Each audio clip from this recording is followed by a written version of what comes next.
Cellular immunity T lymphocyte के द्वारा जो भी इम्यूनिटी डेवलप होती है हम उन्हें सेल्यूलर इम्यूनिटी कहते हैं। कई सारे लोग इसे सेल मीडिएटेड इम्यूनिटी भी कहते हैं। सेल्यूलर इम्यूनिटी कई सारे सेल से बनती हैं, जैसे कि मैक्रोफेज, नेचुरल किलर सेल और डेंड्राइटिक सेल। ये सारे सेल टी सेल के साथ मिलकर सेल्यूलर इम्यूनिटी को डेवलप करते हैं। जब एंटीजन और टी हेल्पर सेल कांटेक्ट में आते हैं तब सेल्यूलर इम्यूनिटी के डेवलप होने की शुरुआत होती है। अब आप कहेंगे एंटीजन क्या है, कहाँ से आया, कौन लेकर आया? तो बात रही एंटीजन क्या है। तो एंटीजन के बारे में हम लोगों ने पहले ही बात कर रखी है। यदि आप लोगों को नहीं पता है तो आप सेकंड लास्ट सेक्शन में जाकर देख सकते हैं। अब एंटीजन कौन लाया?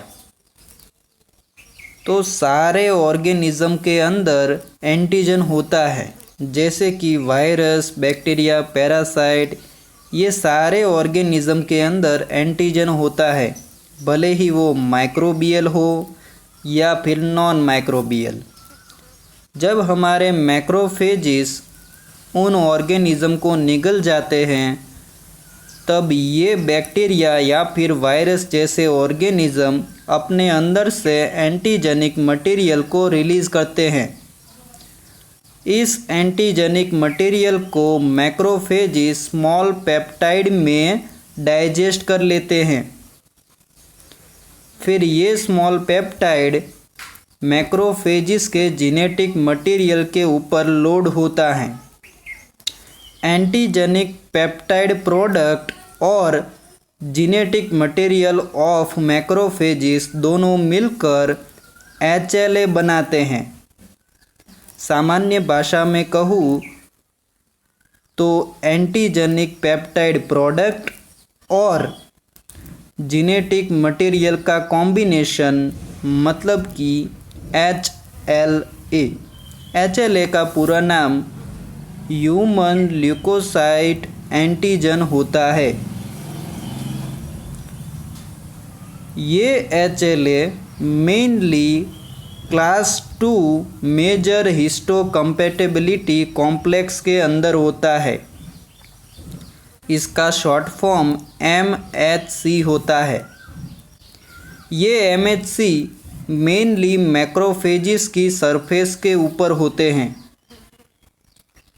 क्योंकि हमारे एग्जाम्पल में मैक्रोफेज एंटीजेनिक मटेरियल को कैरी कर रहा है, इसीलिए हम मैक्रोफेज को एंटीजन प्रेजेंटिंग सेल कहेंगे।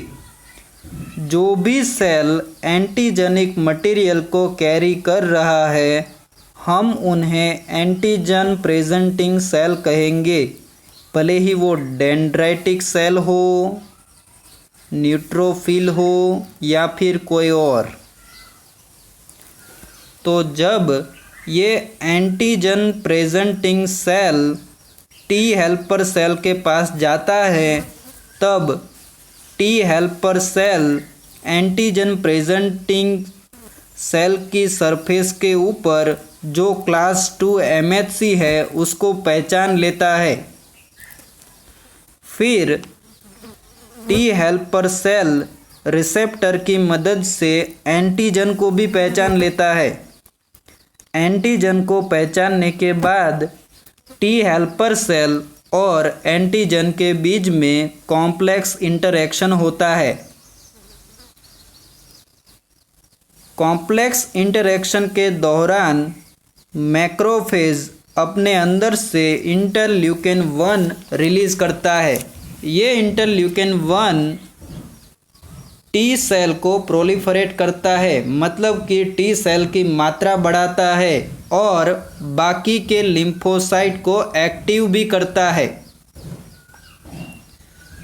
अब साइमल्टेनियसली मतलब कि अचानक से antigen presenting cell B cell को भी एक्टिव करता है ताकि हमारे शरीर में सेल्यूलर इम्यूनिटी के साथ साथ ह्यूमरल इम्यूनिटी भी डेवलप हो।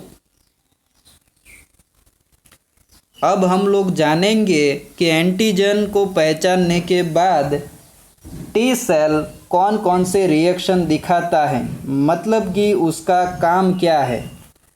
तो सबसे पहले तो टी सेल बाकी के टी सेल को और बी सेल को एक्टिवेट करता है। टी हेल्पर सेल के दो प्रकार हैं, टी हेल्पर सेल 1 यानी कि TH1 और टी हेल्पर सेल 2 मतलब कि TH2। TH1 mainly cellular immunity को डेवलप करने में मदद करता है। ये अपने अंदर से इंटरल्यूकन 2 को रिलीज़ करता है। ये बाकी के टी सेल को एक्टिवेट करने का काम करता है। इंटरल्यूकन 2 के अलावा ये गामा इंटरफेरॉन भी रिलीज़ करता है। ये हार्मोन साइटोटॉक्सिक टी सेल की फैगोसाइटिक एक्टिविटी को बढ़ावा देता है।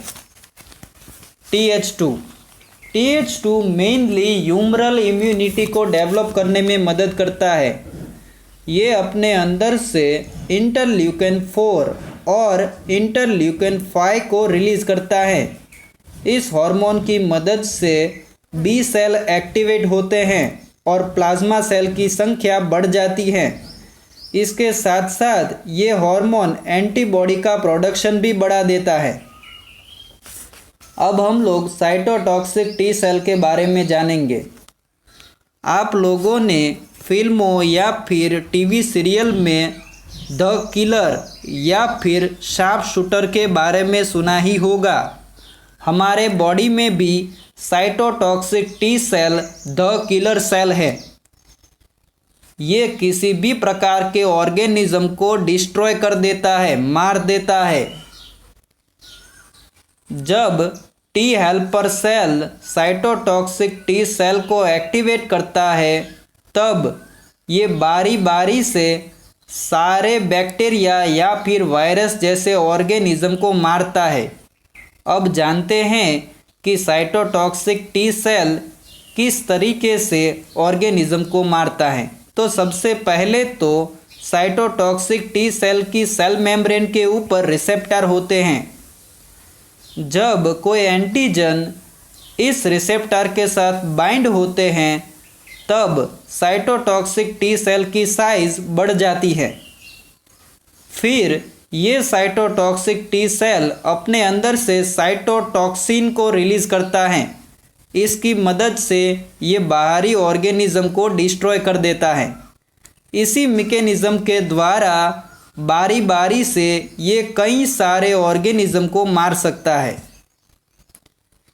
वायरस या फिर बैक्टीरिया जैसे बाहरी ऑर्गेनिज्म के साथ साथ ये कभी कभी अपने बॉडी के खुद के पार्ट को भी डिस्ट्रॉय कर देता है। वायरस के अलावा जो भी पार्ट वायरस से इन्फेक्टेड हुआ है या फिर जो भी सेल वायरस से इन्फेक्टेड हुए हैं वैसे इन्फेक्टेड सेल या फिर इन्फेक्टेड टिश्यू को भी ये डिस्ट्रॉय कर देता है। जब कोई व्यक्ति ऑर्गन ट्रांसप्लांट करता है जैसे कि किडनी बदलता है, लीवर बदलता है या फिर हार्ट बदलता है, वैसे व्यक्ति में ये साइटोटॉक्सिक टी सेल उन टिश्यू को डिस्ट्रॉय कर देता है। इसी सेल की वजह से ऑर्गन रिजेक्ट हो जाते हैं। अब हम लोग सप्रेसर टी सेल के बारे में जानेंगे। Suppressor T cell high command है। ये साइटोटॉक्सिक टी सेल को कंट्रोल करता है, इसकी डिस्ट्रक्शन कैपेसिटी को रोकता है। ये खुद के और ऑर्गेनिज्म को डिस्ट्रॉय करने से साइटोटॉक्सिक टी सेल को रोक देता है। मेमोरी टी सेल, कुछ ऐसे भी टी सेल होते हैं जो एंटीजन के द्वारा एक्टिवेट तो होते हैं लेकिन सर्कुलेशन में नहीं जाते। ये जो भी लिम्फोइड टिश्यू में रहते हैं, फिर बाद में ये सेल अलग अलग लिम्फोइड टिश्यू में चले जाते हैं। यदि कोई ऑर्गेनिज्म फिर से अटैक करता है, वैसी कंडीशन में ये टी सेल उस ऑर्गेनिज्म को पहचान लेते हैं और बाद में सारे टी सेल को इसके बारे में बता देते हैं। इसी की मदद से बाकी के टी सेल उस ऑर्गेनिज्म को आसानी से और जल्दी से हरा देते हैं। इस बार टी सेल का भी अटैक बहुत ही पावरफुल होता है ताकि ऑर्गेनिज्म को आसानी से हरा सके। तो ये सारी बातें सेल्यूलर इम्यूनिटी के बारे में थी। ह्यूमरल इम्यूनिटी की बात अगले सेक्शन में की गई है, वहाँ जाकर आप लोग चेक कर सकते हो।